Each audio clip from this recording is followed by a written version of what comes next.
Bonjour, j'espère que ça va bien. Bienvenue à ce balado sur la gestion du stress. Je vais vous partager aujourd'hui des techniques et des outils pour gérer le stress au quotidien, puis surtout éviter l'épuisement professionnel. Que vous soyez employé, entrepreneur, dirigeant, gestionnaire ou quoi que ce soit, je suis certaine que le balado d'aujourd'hui va vous interpeller. Puis pourquoi j'ai choisi ce sujet-là aujourd'hui en début de saison? C'est que vous savez peut-être, si vous ne le savez pas, que j'ai vécu des défis de santé mentale en 2014 avec un épuisement professionnel et en 2019 et en 2020 avec des grands moments de détresse suite à la perte de la vente de mon entreprise dans la COVID et tout ça. Puis, ça a été vraiment une grande épreuve que j'ai décidé et que j'étais prête à partager dans 3 livres, dont le mien, qui est sorti en juin dernier, qui s'appelle La somme de mes rencontres. Puis j'ai aussi partagé mon histoire dans le livre Ici l'entrepreneuriat rendez-vous, ainsi que le livre Libre d'être soi. Et je m'appelle Caroline Bergeron. Je suis entrepreneur, je suis artiste peintre professionnelle, animatrice de team building en entreprise. Je fais du mentorat dans le réseau Mentorat du Québec, ainsi que j'accompagne des chefs d'entreprise en coaching privé.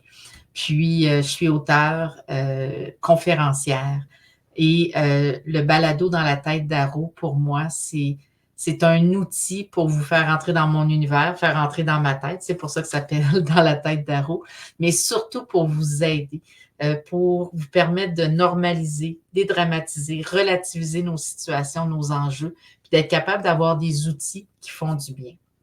Puis, aujourd'hui, je vais vous partager 7 outils techniques pour gérer le stress. Puis le stress, personnellement, j'ai découvert que, bon, notre corps développe une hormone qui s'appelle le cortisol. Dans mon cas, j'ai eu des périodes dans ma vie où j'en avais un niveau 10 fois supérieur à ce que l'humain peut avoir dans le corps au niveau là, de la limite normale. Et ça l'a vraiment débalancé au niveau du cerveau, l'hippocampe dans mon cas, qui a affecté tout le processus du jugement, de la raison, d'être capable de faire de la rétroaction, puis de se ramener vraiment dans l'instant présent pour ralentir.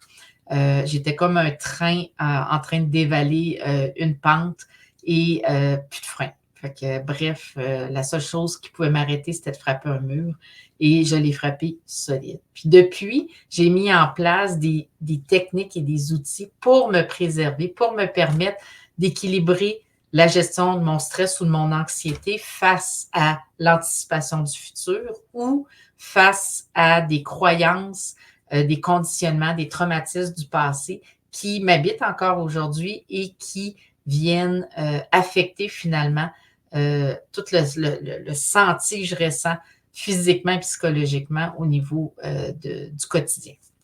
Fait que la première technique que j'apprivoise encore, je suis bien accompagnée pour le faire, mais j'apprivoise la méditation pour vraiment calmer mon esprit, hein, mon petit hamster qui est à spin dans ma tête tout le temps. Hein. Je suis une hyperactive, les choses vont vite dans ma tête et de me ramener dans le ici, maintenant, dans le moment présent au niveau de mon esprit basé là, sur vraiment certaines techniques. J'ai réalisé que pour moi, la méditation guidée était le meilleur outil parce que je fais juste écouter la personne qui parle calmement et ça me permet d'aller chercher la conscience du moment présent que j'ai besoin.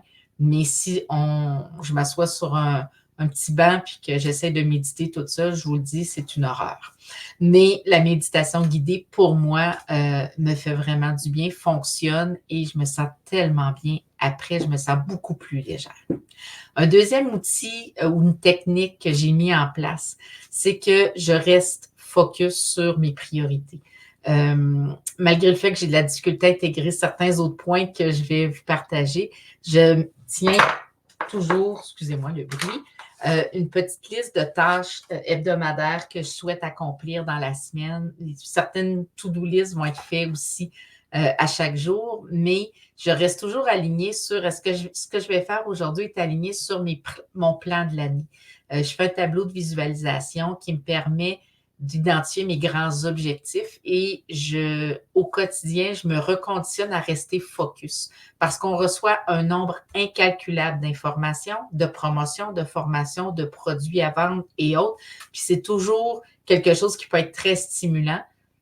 Je reste focus, j'évite les distractions et je reste alignée sur le grand plan.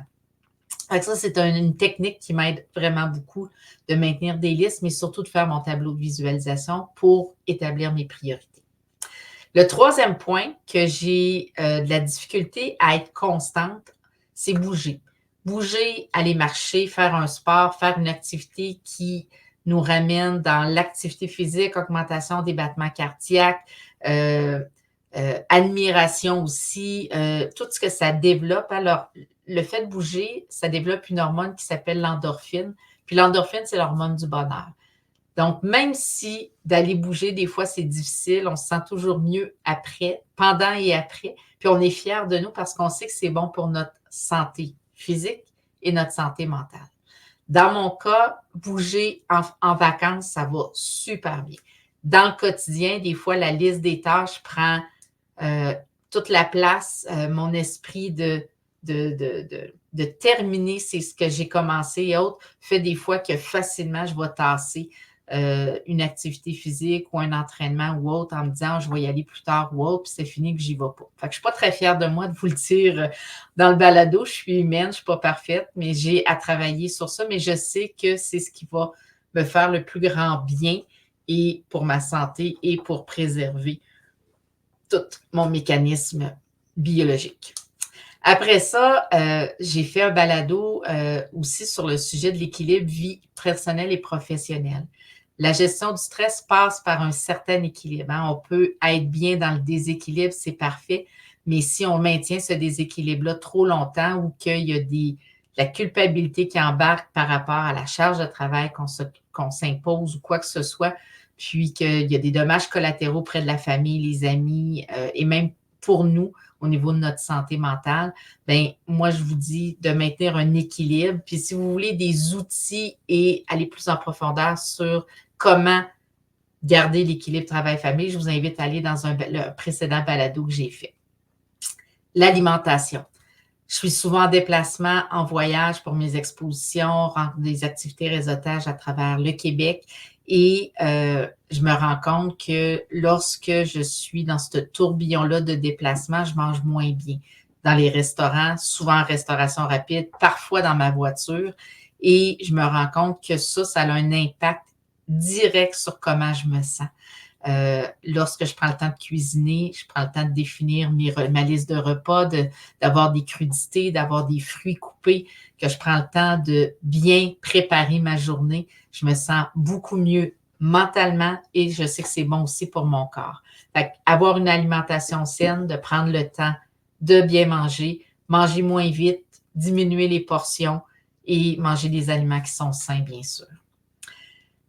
J'ai aussi le goût de vous partager une technique de respiration. On appelle ça la cohérence cardiaque. Vous en avez sûrement déjà entendu parler. Si ce n'est pas le cas, il y a une application qui s'appelle Respire Relax qui nous permet de rester focus. La méditation m'amène plus au niveau de la concentration, au niveau de la tête, puis de ramener dans l'instant présent avec la respiration, mais d'apprendre à bien respirer, à se détendre, à diminuer les tensions, aussitôt qu'on sent qu'on est pris au niveau des épaules, des maux de tête, qu'on le sent au niveau de la digestion et autres. Moi, j'ai le goût de vous dire, prenez un temps, prenez quelques minutes, puis faites une technique de respiration profonde avec une application ou vous-même, ou un moment où vous inspirez un certain moment, vous maintenez cette air-là dans vos poumons quelques secondes, vous expirez jusqu'à un sentiment de vide complet, vous maintenez ce sentiment de vide-là quelques secondes et vous recommencez. Quand on ramène tout ça, souvent, il va se passer quelque chose où notre corps va tout se réaligner et notre respiration va diminuer. Hein? Des fois, je ne sais pas si ça vous arrive d'avoir l'impression d'avoir oublié de respirer ou de respirer tellement vite que vous avez l'impression de manquer d'oxygène dans votre cerveau, dans votre corps, dans votre cœur. Bien, prenez le temps de respirer. Un élément aussi que j'avais le goût de vous partager dans la gestion du stress, c'est de se faire accompagner, d'aller chercher du soutien. Parce que souvent, on garde les choses pour nous dans notre tête, puis juste le fait de pouvoir le partager, que ce soit un ami, un mentor, un coach, d'aller chercher de l'aide auprès d'un thérapeute, d'un psychologue ou quoi que ce soit quand vous vivez des grands moments de stress, d'anxiété, puis que vous avez l'impression soit d'avoir perdu le contrôle ou de manquer d'outils pour partager. Puis j'ai le goût de vous dire, aussitôt qu'on vient nommer tout haut à un tiers comment on se sent, on dirait que déjà on se sent plus léger.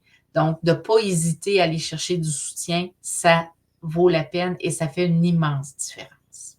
J'espère que le sujet vous touche. Si vous aimez la qualité de mon contenu, bien sûr, partagez, aimez, commentez. Si vous avez des idées de sujets que vous aimeriez que j'aborde, n'hésitez pas à m'écrire, ça va me faire plaisir. Puis la semaine prochaine, dans mon prochain balado, finalement, je vous parle d'un sujet qui a été un aha moment, une découverte pendant mes vacances. Je prenais 1 mois cet été pour aller au chalet, supposément pour me reposer. Puis quand je suis arrivée, j'ai eu un sentiment de panique. Puis j'ai réalisé que j'avais la peur du vide. Puis je vais parler de ça dans mon prochain balado. Puis durant cette séquence-là, de réaliser que quand je suis face à un congé, que j'ai le droit, le sentiment de culpabilité peut embarquer, j'ai le goût de m'étourdir dans plein de choses. Puis je suis tombée pendant mon séjour en vacances sur une phrase qui disait « s'étourdir pour ne pas ressentir ». Fait que dans mon prochain balado, je vais vous parler de la peur du vide et surtout des outils pour être capable de prendre conscience d'où ça vient, comment s'en débarrasser, puis comment, à la limite, accueillir ce vide-là comme étant bénéfique pour soi. Fait que j'espère que vous allez passer une magnifique semaine, que vous passez une magnifique journée. Je vous souhaite une magnifique continuité, du bon succès, puis des belles applications de méditation, de respiration, de bouger, de bien manger, de prendre le temps, oui, de respirer, d'aller chercher de l'aide, de ventiler, d'exprimer comment vous vous sentez. Puis j'espère que vous serez au rendez-vous dans le prochain balado. Je vous souhaite une belle semaine, une belle journée. Bonne journée!